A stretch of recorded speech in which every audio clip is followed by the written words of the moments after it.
வாழை மட்டையில் வச்சு கத்தி தீட்ட முடியாது, சிமெண்ட் தரையில் தான் தீட்ட முடியும். அப்போ தான் கத்தி கூறாகும். அது மாதிரி நம்ம பக்குவப்படுறதுக்கு, நமக்கு பக்குவம் வர்றதுக்கு நமக்கு கடினமான அனுபவங்கள் வேணும். விவேகானந்தர் சொல்லுவார், துன்பமான கடினமான அனுபவங்கள் தான் சிறந்த குரு, ஆசான். நம்ம வாழ்க்கையில் இனிமையான அனுபவங்களை மறந்துடுவோம். பொதுவாக இப்போ நம்ம வீட்டில் இருக்கிறோம், நம்ம அம்மா அப்பா நமக்கு எவ்வளோ நல்லது செய்துருக்காங்க, நமக்கு எதுவும் மண்டையில் உரைக்கிறதே இல்லை.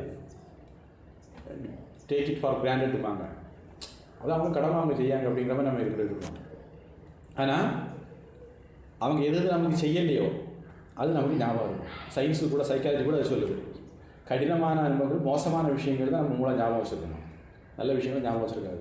அப்போ நமக்கு வாழ்க்கையில் துன்பமான அனுபவங்கள், துன்பம் மிக சிறந்த குரு, ஆசான். நமக்கு 1000 இன்பமான விஷயங்கள் புரிய வைக்க முடியாத விஷயத்த ஒரு துன்பம் ஈஸியாக புரிய வச்சிடும். அப்போ நாம் பக்குவப்படுறதுக்கு, கற்றுக்கிறதுக்கு சிறந்த வாய்ப்பு இல்லறத்தில் இருக்கிறதுனால, இல்லறத்தில் பாதுகாப்பும் இருக்குது.